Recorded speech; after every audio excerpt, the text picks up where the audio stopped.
Hoje eu quero estudar com você o livro de Apocalipse. Apocalipse significa revelação. Foi escrita pelo servo de Jesus, o apóstolo João. Estudar Apocalipse, desde o primeiro versículo, vemos claramente que a intenção do livro é trazer a revelação de Jesus Cristo aos seus servos e o que brevemente deve acontecer.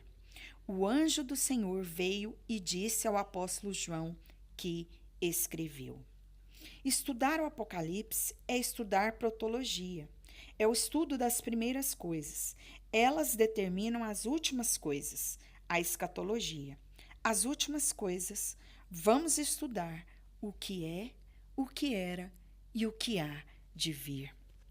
No versículo 3, nós vemos que felizes é aqueles que lê, os que ouvem essas palavras, as palavras dessa profecia, e nos instrui a guardar no coração, porque elas vão se cumprir. Deus ama a igreja e se preocupa com ela.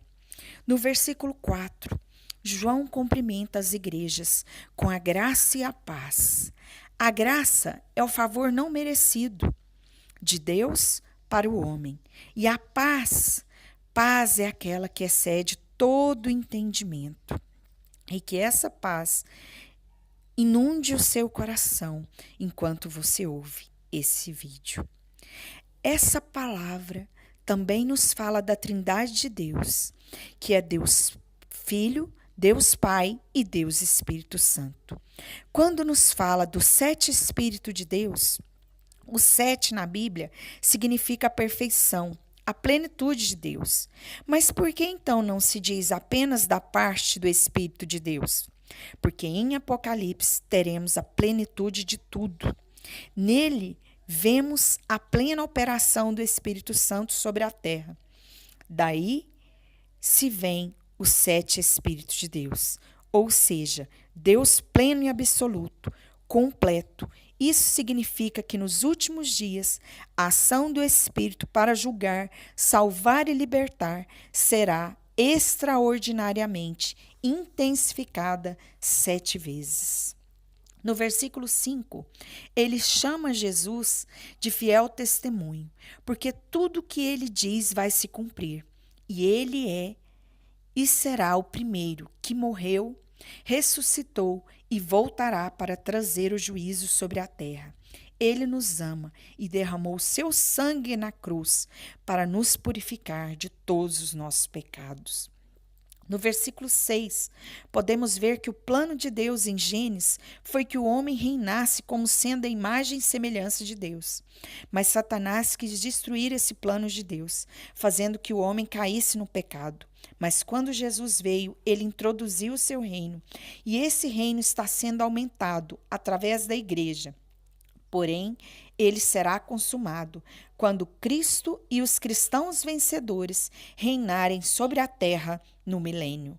Quando diz que nós somos sacerdotes do Altíssimo, sacerdote é aquele que entra na presença de Deus, confessa o pecado do povo e intercede por misericórdia. Mas só a ele seja toda honra, glória, poder, majestade. No versículo 7, vemos uma clara promessa do dia do juízo, que todos verão, mortos ou vivos, e se lamentarão pelo que fizemos com Cristo por causa dos nossos pecados. No versículo 8, nos fala que ser o Alfa quer dizer que antes do mundo existir, ele já existia. Ser o fim, ou seja, ser o ômega, é porque nas suas mãos está o poder de acabar com tudo, se assim for da sua vontade. Ele criou tudo e pode pôr fim em tudo. Ele é o mesmo ontem e amanhã e sempre será. João dizia que era irmão de Cristo, ou seja, ele era um filho de Deus. Ele era companheiro das aflições e tribulações, porque ele estava numa ilha sozinho e velhinho. Mas não se sentia sozinho, ele se sentia acompanhado, porque Jesus era com ele. Às vezes, nós somos tentados até mesmo a desistir, mas se formos perseguidos por sermos cristãos, alegremos nisso. Se formos atacados e criticados pela nossa fidelidade em Deus, regozijemos em Deus, porque o Senhor não desiste de nós, então não podemos desistir, temos que ser perseverantes. João, quando estava na ilha de Patmos, ele entendia que não estava ali porque o governo romano o prendeu ali, mas porque era plano de Deus para que ele escrevesse o livro da Revelação, o livro de Apocalipse. João em espírito foi levado no domingo, pois era o dia que o Senhor ressuscitou e era chamado de dia do Senhor.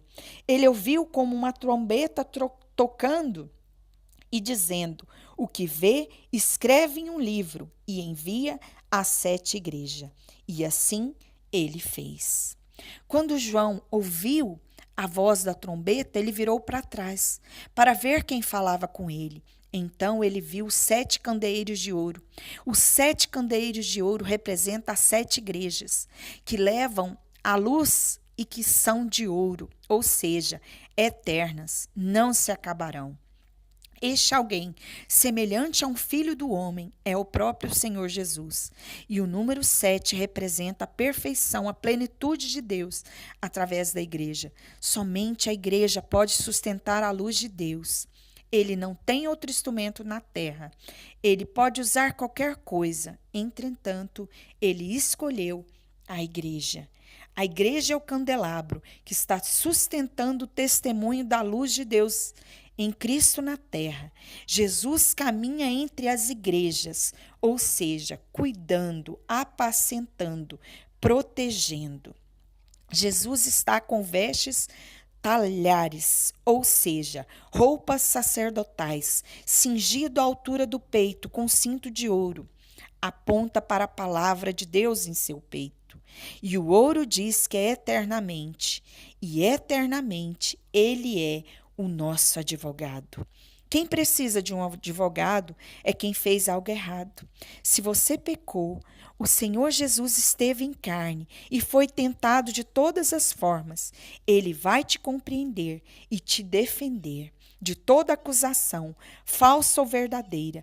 Ele não pecou, mas te entende. Confesse agora e deixe o seu pecado, porque ele te ama e ele pode te socorrer.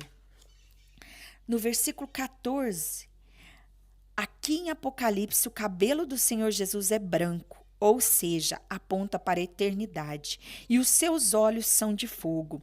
Isso significa que nada vai ficar oculto diante de Deus, que Deus tudo vê.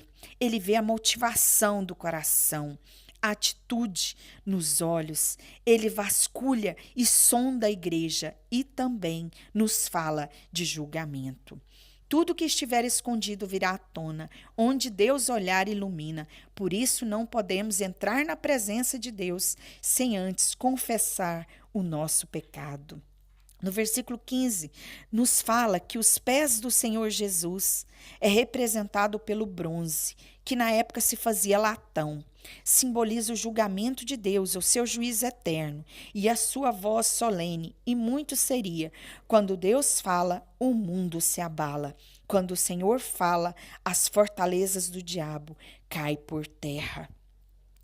A palavra de Deus é viva e eficaz, mais cortante do que qualquer espada de 2 gumes, e penetra até o ponto de dividir alma e espírito, juntas e medulas, e é apta para discernir os pensamentos e os propósitos do coração do homem. Essa palavra está liberada sobre nós, através de Cristo Jesus, ressurreto e glorificado. Observe como o Senhor Jesus fala com a igreja. Ele fala com autoridade. Ele nos fala com julgamento. Temos que confessar ao Senhor. Deus, a face dele brilhava. Vai chegar o tempo que a glória de Deus será vista em nós. também. Você precisa buscar a santidade, você precisa buscar a face de Deus, você precisa buscar o perdão de Deus, confessar ao Senhor o quanto você tem sido falho, porque nós somos humanos, temos que confessar o nosso erro e abandonar, deixar, porque o Senhor Jesus virá e julgará com olhos de fogo. Ou seja, nada ficará oculto, nada ficará em secreto. O apóstolo João era aquele que tinha mais intimidade com Jesus, era aquele que deitava no ombro de Jesus. E nós precisamos buscar todos os dias essa intimidade com Jesus, ouvir a voz dele, falar com ele, sentir a presença dele, porque por mais que estivermos isolados numa ilha deserta, sentiremos a presença dele. E essa presença nos sara, nos cura, nos restaura, nos transforma, nos liberta de todo o mal. Que o Senhor Jesus fale ao seu coração durante todo esse estudo de Apocalipse, porque serão 22 estudos para que você possa compreender um pouco mais da revelação de Jesus Cristo, do motivo que Jesus Cristo veio à Terra para nos salvar, para nos curar, para nos libertar e, acima de tudo, para nos santificarmos, para estarmos um dia na glória com o Pai Celestial. Que Deus te abençoe, que o Espírito Santo fale ao seu coração. Em nome de Jesus, eu profetizo bênçãos sobre a sua vida, sobre a sua família, hoje e para todos sempre. Amém.